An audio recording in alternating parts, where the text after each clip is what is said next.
नमस्कार साथियों, ईपे learning app पे आपका स्वागत है।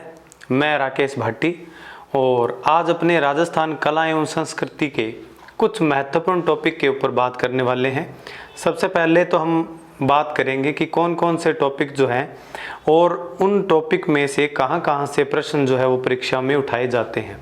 बहुत ही ज़रूरी सब्जेक्ट है कला संस्कृति, हालांकि उतना मुश्किल सब्जेक्ट है नहीं, थोड़ा सा इसमें अपने को ध्यान लगाने की ज़रूरत है और लगभग जो सब्जेक्ट इसमें हैं वो अपने दैनिक जीवन से जुड़े हुए सब्जेक्ट हैं। तो सबसे पहले तो अपने देख लेते हैं कि कौन कौन से जो टॉपिक हैं वो अपने राजस्थान आर्ट एंड कल्चर में आते हैं। सबसे पहले तो इसमें देखो जहाँ से प्रश्न ज़्यादा उठाए जाते हैं, एक टॉपिक इसमें रहेगा जैसे अपने मेले एवं त्यौहार, मेले एवं त्यौहार नाम का टॉपिक। एक इसमें टॉपिक रहेगा इसके बाद में जिसका नाम है भाषा एवं साहित्य, भाषा एवं साहित्य। कोई भी परीक्षा हो चाहे आरपीएससी की हो, उसमें ये दो टॉपिक जो हैं इनमें से 100% एक प्रश्न यहाँ से उठाया जाता है। इसके बाद में जैसे अन्य टॉपिक है जैसे अपने लोक देवता हैं, इनके साथ ही लोक देवियां हैं। इनके बाद में अपने संत नाम का एक टॉपिक है, संत एवं संप्रदाय। और कई जगह आजकल जैसे थोड़ा सा सिलेबस में जो लैंग्वेज है वो मुश्किल आने लगी है, उसमें कई बार इसको धार्मिक आंदोलन नाम से भी वहाँ पे दर्शाया जाता है। इसके बाद में देखो लोकगीत हैं, एक अपने लोक नृत्य का टॉपिक रहेगा और एक अपने रहेगा लोक नाट्य। यहाँ से सबसे ज़रूरी जो चीज़ें हैं हमें ये समझना होगा, अगर आपको ये भी नहीं पता है कि नृत्य और नाट्य में अंतर क्या है तो इसको आगे डिटेल में पढ़ पाना बड़ा मुश्किल है। तो जैसे नृत्य हैं, सामान्यतः नाचने गाने को नृत्य होता है, उसी को कहेंगे अपने। लेकिन जो नाट्य होगा, नाट्य में क्या होता है, एक कोई कहानी होती है और अलग अलग पात्र उसके होते हैं। जैसे रामलीला, रामायण है, महाभारत है, इनका अगर अपने फिल्मांकन करें तो वो चीज़ें क्या हो जाएगी, नाट्य। तो नाट्य का मतलब होता है ड्रामा या नाटक और नृत्य का मतलब क्या हो जाएगा, नाचना हो जाएगा। इसके बाद में जैसे देखो यहाँ पे रहेगा स्थापत्य कला, स्थापत्य कला। अक्सर कई बच्चे ये बात करते हैं कि सर हमारे सिलेबस में दुर्ग नहीं दिए हैं, कोई ये कहता है कि मंदिर नहीं है, कोई ये कहता है कि सर छतरियाँ अब की बार सिलेबस में नहीं है। होता सब कुछ है, लेकिन थोड़ा सा आप ध्यान में रखो कि ये जो नाम यहाँ पे लिखा गया है स्थापत्य कला, कई जगह इसको आजकल वास्तुकला नाम से भी सिलेबस में दिया जाता है। तो कई बार बच्चे ये सोच लेते हैं कि सर वास्तुकला तो हमारे हैं और स्थापत्य कला है नहीं। इसका मतलब ये दोनों चीज़ें एक है। स्थापत्य को अगर थोड़ा सा अपन जूम करें तो इसमें बहुत सारे सब्जेक्ट जो अलग अलग टॉपिक है वो यहाँ पे मिलेंगे अपने को। जैसे मान लो दुर्ग भी इसमें आ जाएंगे, मंदिर आ जाएंगे, इसमें महल आ जाएंगे, इसके बाद में आ जाएगी यहाँ पे छतरियाँ। इसके अलावा छोटे छोटे टॉपिक जैसे कुएं हैं, तालाब है, बावड़ियाँ हैं, मस्जिदें, मीनारे, गिरजाघर, वो सारी चीज़ें इसमें से आ जाती हैं। इसके बाद में देखो ये अपने मुख्य मुख्य टॉपिक हो गए, गीत है, संत है, देवता है, देविया, भाषा, साहित्य वगैरह जो भी टॉपिक है अपने। इसके बाद में देखो, इसके बाद में टॉपिक आता है एक आभूषण। और आभूषण एक ऐसा टॉपिक है कि किसी भी परीक्षा में अगर एक तो टॉपिक वो होता है जिसको अपने 3 या 4 दिन मेहनत करके फिर उसको अपने कवर करें और उसमें से प्रश्न आए ना आए उसकी कोई भी गारंटी नहीं होती। लेकिन अगर आपको सिलेबस में कहीं पे भी आभूषण नाम का टॉपिक अगर मिल जाए, आपको दिख जाए, तो इसका मतलब आधा घंटा आपको उसको तैयार करने में लगेगा और प्रत्येक परीक्षा में आभूषण का प्रश्न जरूर ही आएगा। क्योंकि बिना आभूषण के ये मान के चलो आप आर्ट कल्चर अधूरा ही है। सबसे ज़्यादा प्रश्न जो है चर्चा का विषय रहते हैं वो आभूषण के होते हैं। इसके बाद में एक जिसमें हो जाएगा वस्त्र परिधान, वस्त्र परिधान लिख देते हैं और कई जगह इसको वेशभूषा नाम से भी दर्शा दिया जाता है। एक टॉपिक यहां पे अपने रहेगा जिसका नाम रहेगा हस्तकला, हस्तकला। हस्तकला में वो सारे प्रोडक्ट अपने को पढ़ने पड़ेंगे जो चीज़ें हमारे राजस्थान में हाथ से बनती है, और हाथ के हुनर वाली जितनी भी चीज़ें हैं उनको अपने हस्तकला नाम के इस टॉपिक में पढ़ेंगे। तो ये अपने एक बार मोटे मोटे तौर पे बात की है भी कौन कौन सी चीज़ें इसमें से आ जाती है। तो ये अपने मुख्य मुख्य टॉपिक रहेंगे जिनको अपने सीक्वेंस वाइज एक करके 2-3 ऐसे करके और करेंगे। सबसे पहले मेरे ख्याल से जो ज़्यादा महत्वपूर्ण है या बच्चों को जिसमें ज़्यादा परेशानी आती है वो टॉपिक अपने उठा के चलेंगे, जो जैसा कि मैंने सीक्वेंस में आप देख सकते हो, मैंने यहाँ पे लिखा है मेले एवं त्योहार। मेले एवं त्योहार एक ऐसा टॉपिक है, प्रत्येक परीक्षा में इससे संबंधित प्रश्न आते हैं और आमतौर पे बच्चों में ये परेशानियां होती है। बच्चों के प्रश्न ये रहते हैं कि सर इनको याद कैसे करें, और ये बड़ी मुश्किल चीज़ें हैं, ठीक है। लेकिन ऐसा कुछ भी नहीं है, अगर थोड़ा सा आप इनको ध्यान लगाओ और पूरी तन्मयता के साथ आप इसको पढ़ोगे तो ये चीज़ें भी क्लियर हो जाएगी। तो आज अपना आर्ट कल्चर का सबसे पहला जो टॉपिक है उसके ऊपर बात करेंगे, और पहले इस टॉपिक का नाम रहेगा भाषा साहित्य नहीं, अपने मेले त्योहार पढ़ेंगे और इसके बाद में अपने पढ़ेंगे भाषा एवं साहित्य। हालांकि दोनों टॉपिक जो है वो बहुत ज़्यादा महत्वपूर्ण है और याद करने में कठिनाइयाँ आती है, और सबसे ज़्यादा निर्णायक जो प्रश्न होते हैं वो इन्हीं 2 टॉपिक में से आते हैं। निर्णायक का मतलब जो प्रश्न परीक्षा में बार बार पूछे जाते हैं लेकिन अक्सर बच्चे उनका जवाब देने में गलतियां कर जाते हैं, क्योंकि सही तरीके से उसको बार बार रिवाइज करके अपने पढ़ा नहीं होता और वहां पे जाके अपने क्या करते हैं गलतियां। तो ऐसी गलतियां आपको बिल्कुल नहीं करनी है। पहला टॉपिक अपने रहेगा इसमें मेले एवं त्योहार।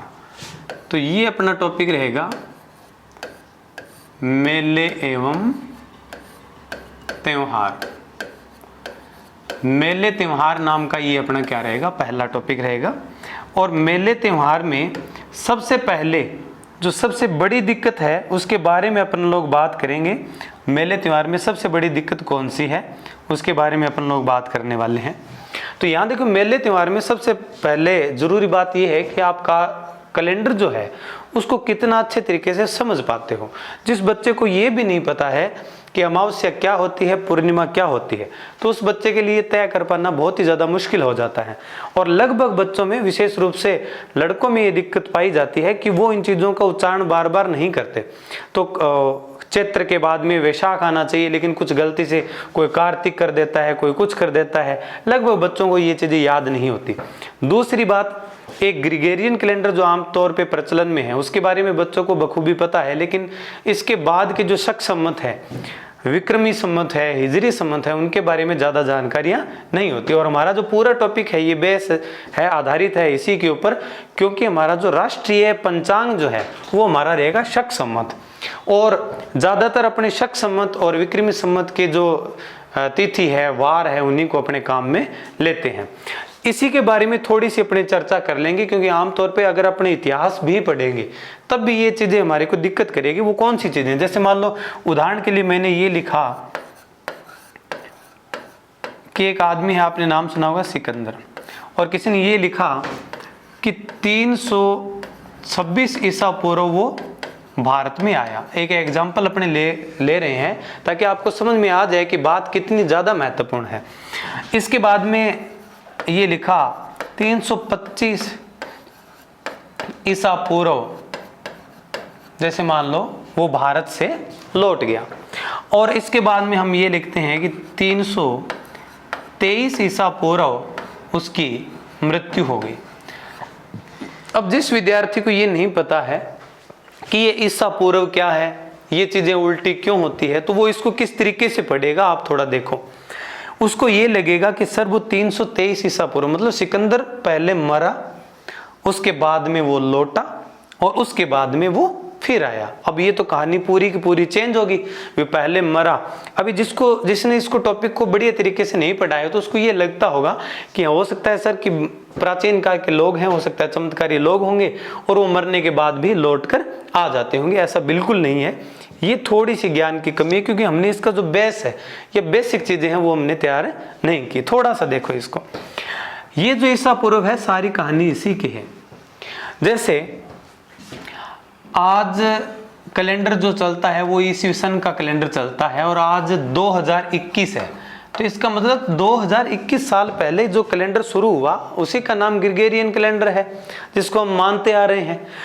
ईसा पूर्व ईसा मसीह की याद में ये कैलेंडर शुरू हुआ।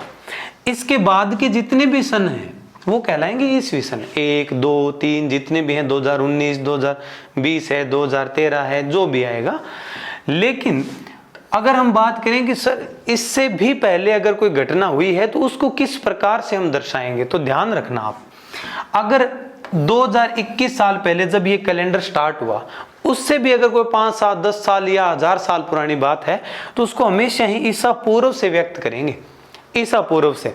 अब जैसे देखो, मान लो आज का दिन वो दिन है जब ईस्वी सन का या ग्रिगोरियन कैलेंडर स्टार्ट हो रहा है, और मैं अगर ये कहूँ आपसे कि कोई आदमी आज से 6 दिन पहले अपने यहाँ पे संस्थान में आया, और फिर मैं अगर ये कहूँ कि आज से 5 दिन पहले वो आदमी यहाँ से लौट गया, मतलब वो यहाँ पे कितने दिन रुका, 1 दिन रुका। और फिर अगर मैं ये कहूँ कि आज से जस्ट 3 दिन पहले उसने कोई दूसरा संस्थान ज्वाइन कर लिया है, ठीक है, तो ये बात तो होगी, मैंने आज के बेस पे ये बात कही है। तो अगर मैं ये कहूँ कि आज से 6 दिन पहले कोई आदमी आया, ठीक है, आज से 5 दिन पहले वो यहाँ से वापस लौट गया, मतलब 1 दिन रुका और लौट गया, और आज से 3 दिन पहले वो आदमी उसने दूसरे संस्थान में ज्वाइन कर लिया, तो यहाँ तक कोई दिक्कत नहीं है। अगर मैं ये कहूँ कि सिकंदर जो है वो राजस्थान में आज से 6 दिन पहले आया, ठीक है, आज से 5 दिन पहले वो यहाँ से लौट गया, ये बात भी ठीक है, इसका मतलब 1 दिन रुका वो। और आज से 3 दिन पहले मैं अगर कहूँ कि उसकी कहीं पे हरियाणा में या कहीं पे मृत्यु होगी, तो इसमें कोई दिक्कत वाली बात नहीं है। अब यहाँ अगर 6, 5 और 3 में कोई दिक्कत नहीं है, तो अगर मैं थोड़ा सा आंकड़ा बढ़ा दूं और मैं ये कहूँ कि आज से 6 साल पहले सिकंदर आया, आज से 5 साल पहले यहाँ से वो लौट गया, और आज से 3 साल पहले उसकी हरियाणा में या मान लो लाहौर में उसकी डेथ हो गई, तो इसमें भी कोई दिक्कत नहीं होनी चाहिए। अब अगर यहाँ दिक्कत नहीं है, तो अगर मैं आपसे ये कहूँ कि 26 साल पहले सिकंदर राजस्थान में आया, 25 साल पहले यहाँ से वापस लौट गया, मतलब 1 साल रुका और वापस लौट गया, और 23 साल पहले उसकी डेथ हो गई, इसमें कोई दिक्कत नहीं है। अब ये थोड़ा सा बड़ा आंकड़ा है, ठीक है, जैसे 326 साल पहले वो आया, 325 साल पहले वो यहाँ से वापस लौटा, और 323 साल पहले उसकी क्या हो गई, कहीं पे मृत्यु हो गई, ठीक है। तो ये चीजें हैं। अब सारी कहानी क्या है, इस ईसा पूर्व की है। ईस्वी से पहले के जितने भी आंकड़े चलेंगे वो पढ़ने में आपको ऐसा लगेगा जैसे उल्टे चल रहे हैं, ठीक है, क्योंकि हम ईस्वी को बेस बना के वो बात बता रहे हैं, तो वो बातें अपने को थोड़ी सी उल्टी लगेगी, ठीक है। हाँ, ईस्वी के बाद के सन हमेशा क्या चलेंगे, सीधे चलेंगे, सबसे जरूरी बात है। और इसी के ऊपर आपका लगभग ये मान के चलो कि भारतीय इतिहास का जो प्रारंभ है उसमें जैसे अपने मौर्य वगैरह जितने भी राजवंश पढ़ेंगे, हर्यक वंश, नागवंश, जितने भी पढ़ेंगे, उनमें इस प्रकार से चीजें आएगी। अगर आपने इस कंसेप्ट को ढंग से क्लियर नहीं किया है तो आपको ये लगेगा कि सर ये जो राजा हैं ये पहले मर रहे हैं और बाद में वापस जिंदा हो रहे हैं, हालांकि ऐसा कुछ भी नहीं है। उम्मीद है, आशा करता हूं कि आपको ठीक से ये बात समझ में आई होगी, ठीक है। अब यहां तक की बात होगी, तो मैंने बताया कि ईस्वी से पहले के जो सन है वो क्या चलेंगे, उल्टे चलेंगे। थोड़ी सी बात अभी और बाकी है जो अभी मैं आपको बताने वाला हूं, वहां तक भी आप इसको समझ लेना, ठीक है। ये बात आपको समझ में बढ़िया तरीके से आ गई। अब देखो कि मुख्य जो हम कैलेंडर काम में लेंगे, जनवरी फरवरी के अकॉर्डिंग जो कैलेंडर होता है, ग्रिगोरियन या अंग्रेजी जो कैलेंडर है उसके बारे में आप जानते हो, लेकिन मेले त्योहार का अपना जो टॉपिक है वो चलने वाला है पूरा का पूरा विक्रमी संवत और शक संवत के कुछ आंकड़ों के अनुसार चलने वाला है। यहाँ मैं मोटे मोटे तौर पे कैलेंडर की बात करूंगा। तो सबसे पहले इस बात को जरूर समझ लेना आप, अगर ये समझ में आ गए तो ये मान के चलो कि आगे वाला टॉपिक बिल्कुल आसान है। सबसे पहले देखो, हम बात करने वाले हैं ईस्वी सन की। किसकी बात करेंगे हम यहाँ पे, ईस्वी सन की बात करने वाले हैं। तो ये सबसे पहले अपनी बात रहेगी ईस्वी सन। ये जो ईस्वी सन है इसको अपने ग्रिगोरियन कैलेंडर भी कहते हैं। क्या कहेंगे इसको, ग्रिगोरियन कैलेंडर भी इसको हम कहेंगे। अब ये अगर बात करें कब शुरू हुआ, तो पूछेंगे कि ईस्वी सन कौन सा है, तो सर 2021 है। इसका मतलब आज से 2021 साल पहले ये कैलेंडर क्या हुआ था, स्टार्ट हुआ था, ईसा मसीह की याद में हुआ था। अब ये जो कैलेंडर है ये दुनिया में सबसे पुराना कैलेंडर नहीं है, इससे भी 57 वर्ष पूर्व हमारे भारत में एक कैलेंडर स्टार्ट हो गया था। तो ये जो 57 साल पहले की बात है, इसको मैं 57 ईस्वी लिखूं या 57 ईसा पूर्व लिखूं, तो आपका जवाब सही जवाब होगा कि सर ये तो ईसा पूर्व हो जाएगा। मतलब इससे भी 57 साल पहले की ये जो घटना है, ठीक है, और इस दिन स्टार्ट हुआ था, इसी साल में शुरू हुआ था, जिसका नाम था विक्रम संवत। विक्रम संवत राजा विक्रमादित्य के द्वारा ये कैलेंडर जारी किया गया था, 57 ईसा पूर्व जारी किया गया था। अब अगर कोई आज से आपसे ये पूछे कि चलो, या आप मेरे से पूछो कि सर आप ये बताइए कि विक्रम संवत है आज से कितने साल पुराना हुआ, कितने साल पहले स्टार्ट हुआ, तो आप ना तो 57 बता सकते ना ही 2021 बता सकते। आप देखो, आज से पूछे कितने साल पुराना, तो 2021 साल तो ये हो गए जो हमारे पास में कैलेंडर में ऑन रिकॉर्ड है, और इससे भी 57 वर्ष पहले हुआ। तो अगर सही समय का पता लगाना है तो 2021 में आपको क्या जोड़ना पड़ेगा, 57, 5 और 2 7, तो ये कितना हुआ 2078। अब 2078 साल पहले ये कैलेंडर स्टार्ट हुआ था, जिसको हमने लिखा है 57 ईसा पूर्व। क्यों? क्योंकि 2021 साल तो इस कैलेंडर को स्टार्ट हुए हो गए, और इससे भी 57 वर्ष पहले कौन सा स्टार्ट हुआ था, विक्रमी संवत। ये तो ही 1 नंबर बात। इसके बाद में हम बात करने वाले हैं इस ईस्वी सन के 78 साल बाद में, कितने 78 साल बाद में एक कैलेंडर स्टार्ट हुआ। अब ये एक बात तो आप मेरे को ये बताओ कि ये 78 जो है ये ईसा पूर्व कहलाएगा या ईस्वी कहलाएगा, तो आपका सही जवाब ये रहेगा कि सर ये कहलाएगा ईस्वी, क्योंकि इस कैलेंडर से पहले की बातें ईसा पूर्व कहलाएगी, बाद की बातें तो आज तक ईस्वी सन ही कहलाएगा। तो यहाँ पे जो कैलेंडर है उसको हम कहते हैं शक संवत। और फिर प्रश्न ये भी महत्वपूर्ण बनता है कि ये जो शक संवत है ये हमारा राष्ट्रीय पंचांग है। राष्ट्रीय पंचांग, पंचांग क्या होता है, पंचांग कैलेंडर होता है। राष्ट्रीय पंचांग हमारा कौन सा रहेगा, शक संवत रहेगा। इसके बाद में देखो आप, ये किसने शुरू किया और क्यों शुरू किया, इसके बारे में भी थोड़ा सा प्रश्न बनता है। तो यहाँ पे देखो, कुषाण राजा कनिष्क, कुषाण राजा कनिष्क के द्वारा ये कैलेंडर स्टार्ट किया गया। इसके बाद में अगर बात करें, एक और कैलेंडर है, थोड़ा सा विवादास्पद भी है, ये 319 को 320 बताता है, इसको 319 या 320 ईस्वी में जो कैलेंडर स्टार्ट हुआ उसका नाम है गुप्त संवत। क्या नाम रहेगा, गुप्त संवत। गुप्त साम्राज्य के काल में ये चला था, ठीक है, और गुप्तों तक ही सीमित रहा और उसके बाद में ज्यादा इसका उपयोग नहीं लिया गया। इसके बाद में जैसे एक कैलेंडर रहेगा हिजरी संवत, वो कब स्टार्ट हुआ, ईस्वी सन के 622 साल पहले, 622 साल बाद में। 622 साल बाद में जो कैलेंडर स्टार्ट हुआ था इसको अपने कहते हैं हिजरी संवत। क्या बोलेंगे बच्चों इसको, हिजरी संवत। अब ये जो आपका हिजरी संवत है ये क्यों स्टार्ट हुआ था, ये भी आप बात ध्यान में रखना। पैगंबर मोहम्मद साहब के बारे में आपको पता है कि पहले वो मक्का में थे और बाद में उन्होंने मदीना की यात्रा प्रारंभ की थी। और इस्लाम के अंदर एक जगह से दूसरी जगह की ओर पलायन करना ही क्या कहलाता है, हिजरत। तो हिजरत उस घटना को कहते हैं और उसी की याद में क्या प्रारंभ हुआ है, हिजरी संवत। तो ये मुख्य मुख्य बातें हुई कि मुख्य कौन से कैलेंडर है। इसके अलावा आप इतिहास में जब अकबर का काल आप पढ़ोगे तो उसमें अब आपको इलाही संवत के बारे में भी जानकारी वहां पे मिल जाएगी, हालांकि वो अकबर तक ही सीमित रहा था ज्यादातर। ये जो बातें हैं यहाँ से मुख्य मुख्य प्रश्न आते हैं, ठीक है।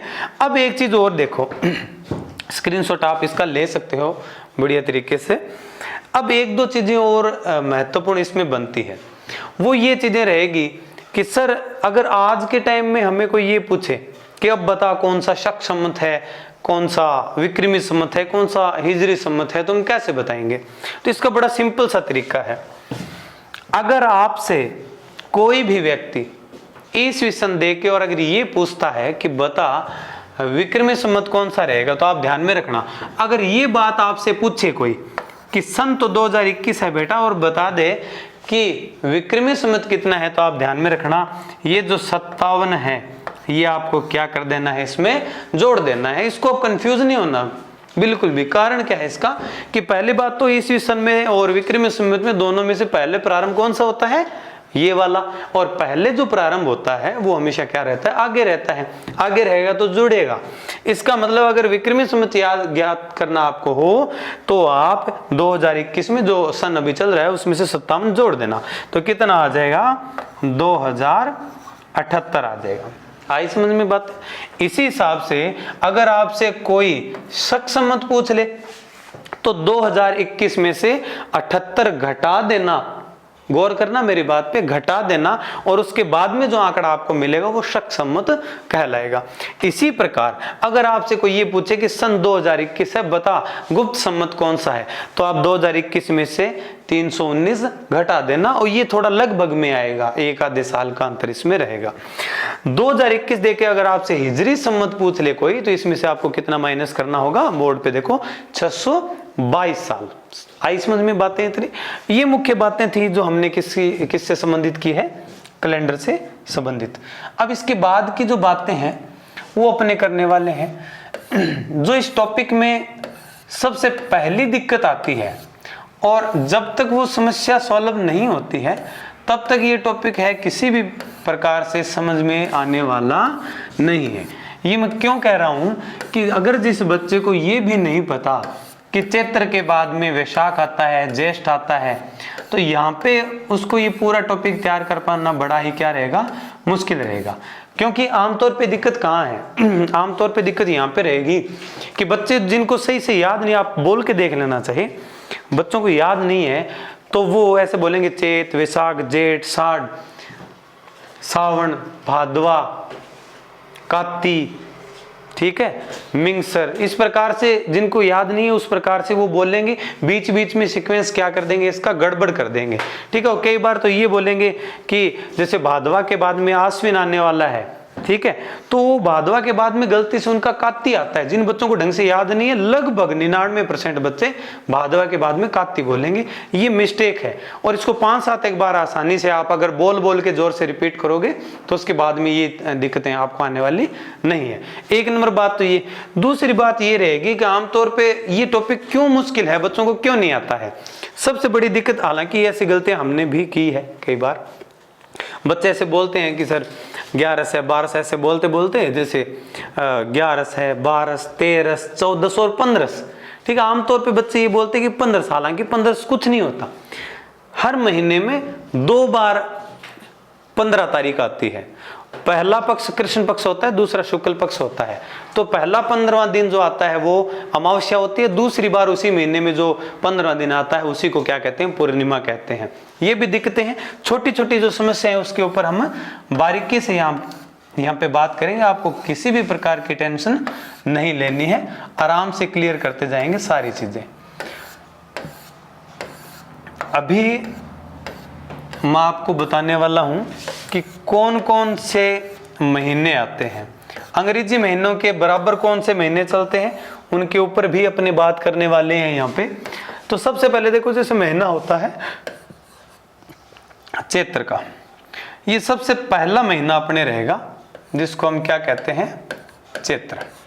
इसके बाद में आता है विद्यार्थियों वैशाख, इसके बाद में आता है ज्येष्ठ, इसके बाद में आता है आषाढ़, फिर आता है सावन, फिर आता है भाद्रपद, ठीक है, फिर आता है आश्विन, फिर आता है कार्तिक, कार्तिक के बाद में आता है मार्गशीर्ष,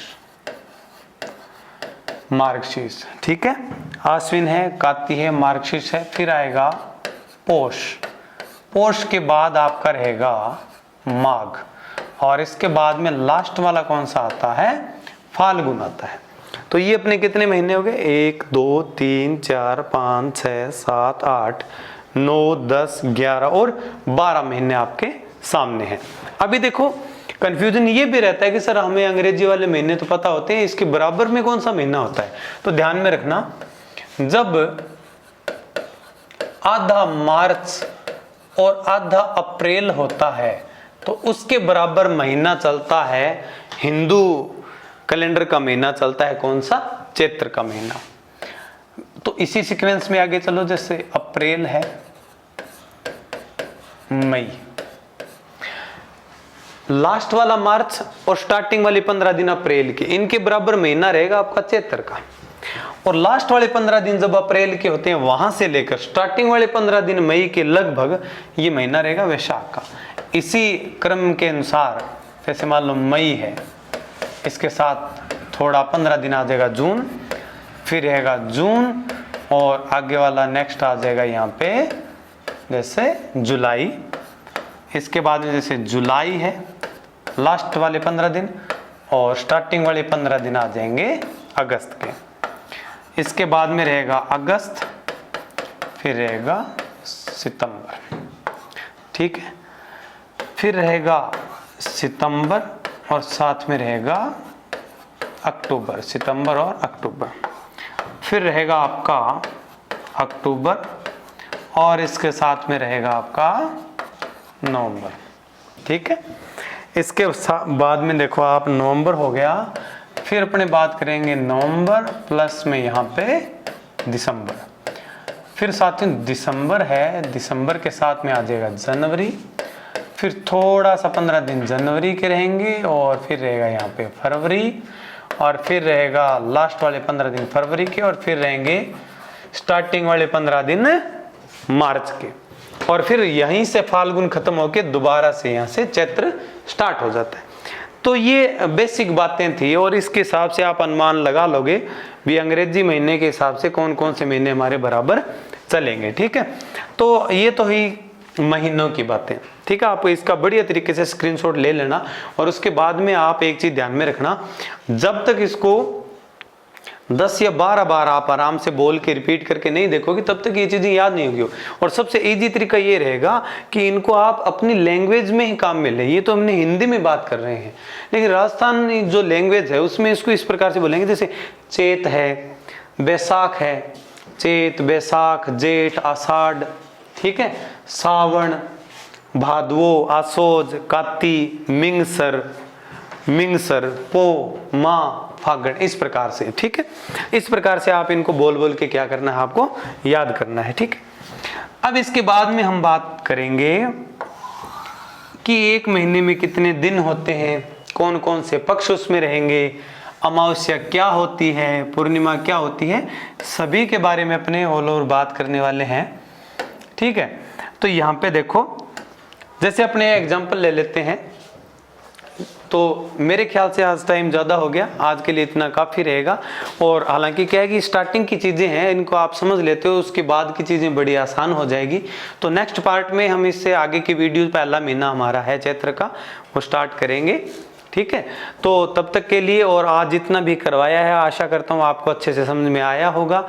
और नेक्स्ट जो भी वीडियो आई तब तक उससे पहले आपका बेसिक बढ़िया तरीके से तैयार होगा, ऐसी मैं आपसे आशा करता हूँ, ठीक है। Thank you, have a nice day.